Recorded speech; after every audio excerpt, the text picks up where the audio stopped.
I thought the line was interesting. We saw Becton play 7 snaps on the offensive line, pull himself out, and then go back in for 4 special teams plays. I thought that was weird. Tippmann played the entire game. I liked seeing that. Uh, the Becton stuff, I'm not gonna lie, I'm concerned. you know, if you're pulling yourself out and he's talking about, oh, this is the new normal, that I'm gonna like have to feel like that. Why would you say that out loud? That feels like a no to say. And even at training camp, like I'm just kind of keeping an eye on him. His reps are good. He looks good when he's going against other people, but he feels, and this is speculative on my part, but it feels like he may not feel like he's one of the guys, like one of the team, because he's kind of off to the side a bit. I took a picture and I tweeted it out, but it was like everyone was down at red zone drills and he was on a knee, like at like the 50-yard line when everyone else was on the other side of the field. And it just felt weird. There was other points where they were doing stuff and he was kind of like behind the rest of the team by himself, sort of talking with maybe one of the trainers or something. And maybe it's just his personality. I don't know. I've never kept a real close eye on him during the other training camps, but it feels like something, I don't know. The rumors we heard of him possibly getting traded make me feel like something's brewing that we don't really know about fully. Matt, what did you think of Becton and how he played? Yeah, I mean, as you mentioned, it was only 7 snaps, so hard to get a true read. But in the little we saw him, I thought he did look good.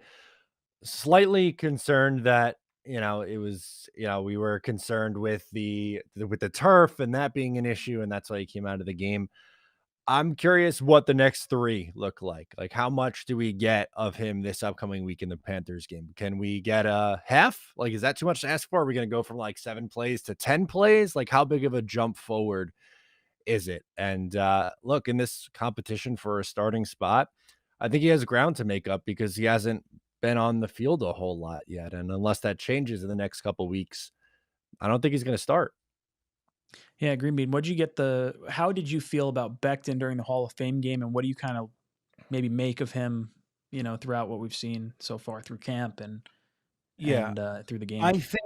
I think we gotta just allow him to slow roll. You know what I mean? He missed 2 years with the knee, and when he's saying things like "new normal," it's just like, "Hey, man, it's not the same, and I have to know that. Like, it's not going to get back." I didn't see it as the same. I didn't hear it the same way, maybe. But here's the Mhm. thing: if we're going to look into what he's saying, how about we heard this week that he doesn't care what side he's on or what position he's on, he just wants to play.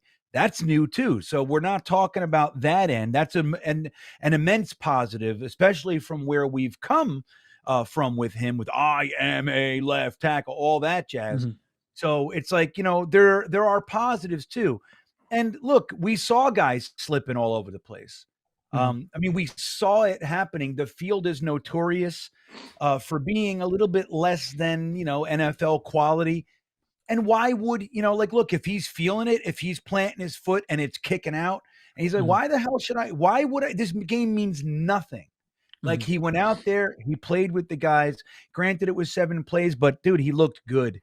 Pass Mhm. blocking good. There was one play where he kind of got beat and still was able to push the guy around the quarterback to create the pocket. That's one Mhm. of the things that he was good at, that recovery, because he's so big. The run blocking was great. He was clearing, the entire. If Becton crashes down on the Mhm. defensive line, dude, he crushes the whole line. And we Mhm. saw that, I think there were positives. Am I going to say I'm not concerned at all? That picture that you sent, Ryan, of him on the knee Yeah, I've at got it camp, right here. yeah, you wonder. You're like, all right, well, It's what's up? weird, right? Like that's an Yeah, odd take in my opinion. yeah. I mean, maybe he just, he has diarrhea, and he's like, guys, if I stand up, I'm gonna fucking shit. I'm So, gonna Been pee there. myself. we don't know. Salah's That's like, true. hey, No, man, it's purely speculative yeah, on like but my part. like, I think, like, underneath everything, it's just like the guy hasn't played in 2 years. He's concerned. They are, they want to make sure that he's getting, like, this is the time, training camp, preseason. It's when you get your feet back under you. You're kind of getting back to that, comfort level. Like, let's allow that to happen. That's what this is. If like Matt said, I'm real curious to see how the next 3 games go. If there is a steady progression, if he plays 25 plays in this game, it looks good. And then in the third game against the Bucks, he's kind of, he plays 2. Okay. All right. We're getting into this now. I'm going to be a little bit concerned, but I think let's just allow the process to take place. I think it's a little bit premature to be really concerned because what we saw was the guy that we drafted. That's what we saw. The talent, the ability. And look, it's against second stringers, and we know that, but that's who's out there, and that's what's going on. He looked good. And I don't fault him for pulling, saying, dude, I'm not risking it on this field. I'm just not.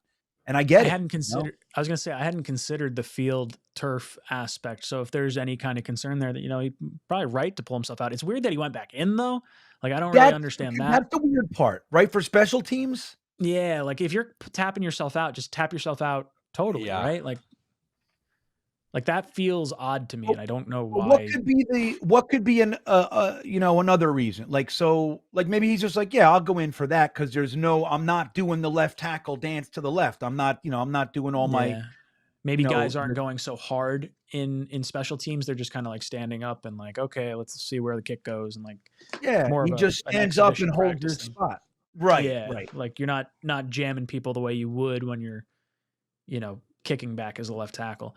He the person he was going up against, I think it was Isaiah Thomas, number 58 on the Browns. He is a 7th round pick in the 2022 draft. So I feel like there's a little bit of context. Like, I know he played well and he can't control who's in front of him, but I think it was more of a checkbox for me. Like, okay, he did what he was supposed to do. That was kind of my evaluation of Becton, more than anything else.